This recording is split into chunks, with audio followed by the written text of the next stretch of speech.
Hello everyone, welcome to Primetime Recaps. Please like and subscribe to support the channel, it will make us happy and help us keep making videos like this. Today, I'm going to be explaining a movie titled, The Time Machine, released in the year 2002. The movie opens in 1899 at Columbia University in New York, as the students notices the presence of Dr. Alexander Hartigan in the hallways. Following this, Hartigan gets so busy with his job and this causes him to forget that he has a date with his girlfriend, Emma. It is Hartigan's first year as an associate professor at the Columbia University, and so he wants his students to be acknowledged wherever they find themselves, wearing the same top hats and dressing in the same way as his students and colleagues. As the next scene opens back home, Hartigan gets ready in his lab to meet up with his colleague, David Philby, who impels Hartigan to be just more conscious and not preoccupied with his pure research and scientific work. While on their way for the appointment, Hartigan gets engrossed in a malfunctioning automobile prototype, and the owner offers him to ride him, but instead, he wishes to go on with his date. Upon meeting his girlfriend, Hartigan is happy but also anxious, because he doesn't know how to go about his desire to engage Emma. Nevertheless, he attempts to engage her with a ring which she gladly accepts. Afterwards, their beautiful evening is swiftly interrupted by a street robber that comes out of the forest. He requests that they hand over their personal possession, but Emma attempts to hide her ring, then the robber demands for it. After a short struggle, something tragic happens as Emma is shot dead due to the fact that they struggled with the robber. Few years later, Hartigan is now more preoccupied with science than before, which makes the housekeeper, Mrs. Watchett, and Philby worried. His friend Philby advises him to forget about the past and move on with his life. Due to his depression, Philby ends up staying far away. Until his greatest invention, a time machine, is later revealed, which he intends to use to get his fiancée back. The machine eventually works perfectly well. It takes him back to the night he lost Emma. He is glad to see her alive again but recalls what happened the night he lost her. He decides to go to the city, instead of going through the forest where they were robbed. While they are working, he deliberately neglects the prototype car that passes him again and concentrates on just Emma. She feels that he seems different, but he tells her to go home, and he will be right there soon. Before leaving, he reassures her that he loves her, sparing her death at night and leaving the rest of his past. As soon as he leaves, Hartigan goes to buy the flowers he promised her, but just as he enters the florist shop, an accident which runs Emma over occurs, and this leaves her dead. The disheartened guy is far from being unhappy and depressed because he feels that he has been destined to be with Emma. However, he plans another trip in the time machine, to find a way to get a solution. This time he travels to New York in 2030, where humans have been able to settle on the moon. Hartigan visits the public library where he meets Vox, a holographic assistant, who says that he has all the knowledge in the world. Startled by this, Hartigan asks him for the information he needs about time travel, but this has taken a science fiction that even him is listed among the names of people connected with time travel, primarily novelists. Disappointed, he then decides to travel further into the future to the year 2037, where a disastrous event has occurred in the world, leaving it in disaster. Rescuers attempt to help the confused doctor. Unfortunately, the accidental destruction of the moon by lunar colonists has begun rendering the Earth virtually inhabitable. Hartigan escaped back to the time machine out of fear, hurting and knocking himself unconscious along the way. Accidentally he travels forward to the date July 16, 802.701, where he is rescued by a group of indigenous people who are called Aloi. They nurse and feed him. However, as soon as he recovers, he dresses and first encounters one of his rescuers, a primitive boy, named Kalen. Hartigan observes that they live in a community of huts, attached to the mountain's edges, and the whole tribe is astonished by the way he looks. One of the few Aloi who speaks English, a girl, manages to converse and communicate with him, claiming to know the stone language. She informs him that everyone learns English during childhood, but they tend to forget it. Later on, the village chief suggests that they should do away with the stranger by throwing him out of the river, but the girl doesn't agree with him. The doctor explains that he comes from the past, but the girl doesn't understand him.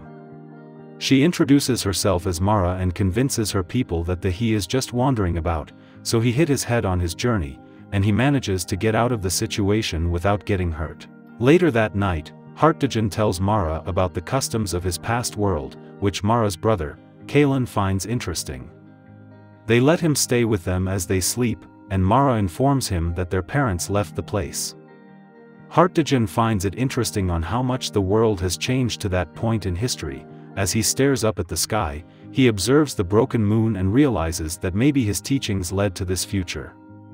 The doctor inquires why they do take their boats out of the water at night. He believes they don't want it getting stolen. Mara doesn't know the meaning of stolen, so she decides that she'll go in search for flowers the following day. Same night, Hartigan dreams of a frightening jagged, toothed face and a creature, which causes him to wake up. Kalen also had a nightmare too, but his sister holds him close. As Hartigan explains the dream to Mara, she comprehends because everyone living there has experienced the same nightmare. Before he asks about the world Morlock, which Mara claims to only be children's story. The following day, Hartigan sees how the past society has changed, because the tribe now keeps remains of the cities as memorabilia. Mara tends to find out why he decided to travel back in time, and he replies by saying that it was for him to understand why the past cannot be changed. She doesn't seem to comprehend his reasons, thinking why anyone would want to do that, but she soon realizes that it can only be to get someone back. While they're riding on a canoe, Hartigan wonders why there are no aged or elderly people in the village, but she says that they left that place, in order not to stay in the past. They eventually arrive at a field of mills, where Kalen gladly welcomes them. He desires to know more stories about New York and the people of the past. Mara and Hartigan see the time machine, and then she requests that he should take her brother to the past. He is perplexed by what she's asking for. Suddenly they hear a shout which tells them that the village is under attack. The villagers are trying to leave the place, but as Hartigan arrives, he encounters an ape-like monster. The creatures are called Morlock, and they hunt the Alloy for food. He runs for safety, but soonest, more of the creatures arrive throwing dart at the villagers. One of them succeeds in hitting Mara. As Hartigan closely examines it and sees a black viscous liquid on the dart, but before he can analyze it, the village is already surrounded by the creatures coming out from under the ground. They capture several village members, using superhuman strength and primitive hunting tactics. One of the Morlock comes upon Kalen, and Hartigan attempts to rescue him. Then the animal starts chasing him, as he follows the doctor hanging from one of the mills, but the animal holds him by the feet. As the two struggle, the beast ends up falling to the ground, and he drops unconsciously for a few moments. As soon as he wakes up, it climbs up again to fight him and ends up bringing him down. Just immediately, Kalen tries to save him by using fire to drive the creature away, as it escapes through the underground. Afterwards, Hartigan arrives in the area, and he witnesses how Mara is captured and dragged to the underground. Hartigan suggests that they make a plan to rescue her, but the villagers don't want to get involved in it, because they are already made to believe that life in the village works that way. As Hartigan criticizes the people for their nonchalant attitude, the leader informs him that those who usually attempt to fight are the first to be captured. He runs to Kalen, trying to convince him that they should do something to rescue his sister, but the boy only tells him that once the creatures capture a person, that nothing else can be done to rescue him or her, which affirms what they earlier said. He then learns of a place where the ghost well is and goes there with Hartigan later that night. The place ends up being a space with paraphernalia from the past, including several holograms of Vox which Hartigan recalls from his visit to the museum. Even though automatically, Vox's software no longer updates, his collected information tells him that there are now two dominant species on Earth, one living on the surface and the other living in the depths. Vox has generated a way to find the Morlock over the years and talks about how engulfed it is to have knowledge about the world available, but not able to do anything about it. He then recalls his earlier encounter with Hartigan and informs him that he has heard about the Morlocks from one of the villagers that managed to escape. While conversing, Hartigan asks the hologram for the truth, but instead the hologram warns him about the truth he seeks. Vox then informs him that his former friend came from the east of the forest, so that he could find answers there. As he moves, he sees the same skull monument from his nightmares. Hartigan says he wants to rescue Mara, but Kalen informs him that the Morlocks also took his watch with him, but the doctor doesn't understand him. As he goes down a cliff, he finds the entrance to a cave and then sees a complex mechanism not fit for a tribe like the people on the surface. He then goes through a pair of them through a system of tunnels underground, and sees how the beings have their own metallurgical society. Eventually, Hartigan finds himself in a butcher's room, where there are various tools for torturing in a pile of clothes. Then he sees Mara's necklace on it. After accidentally pulling a lever, he falls into a water well with human remains and the Morlocks finds him, and then he is taken as a prisoner and locked in a basement. The basement has more space than expected, and after he moves down, he finds Mara in a cage with someone in front of them on a throne. He is known as the Uber Morlock, who is the leader of the tribe. He informs him that after the destruction of the moon, the human race was then divided into two sections, the one below and the one above. He explains that the Uber Morlocks are a caste of telepaths who rule the other Morlocks and use the alloy as breeding vessels for their offspring, but only few of them are spared to serve as receptacles for new Morlocks. He adds that he is using his telepathic powers at that moment to keep the Morlocks there, because without it they would delete the food reserves in few months.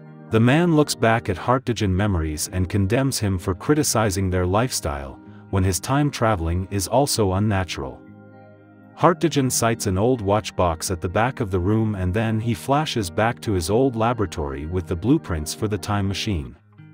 He sees Emma with the kind of kids they ever dreamt of. The Uber Morlock explains that Hartigan cannot alter Emma's fate because her death was what made him to create the time machine in the first place. Saving her will be a virtual impossibility due to temporal paradox, and he tells him to go home. He enters the machine and demands for his watch, and as the Uber Warlock hands it over to him, he pulls the Warlock in with him and they start fighting as he activates the time machine, but he's obviously not powerful as the Warlock. Hartigan destroys a valve distracting the Uber Morlock, which causes him to hang by the man's neck outside the machine's range.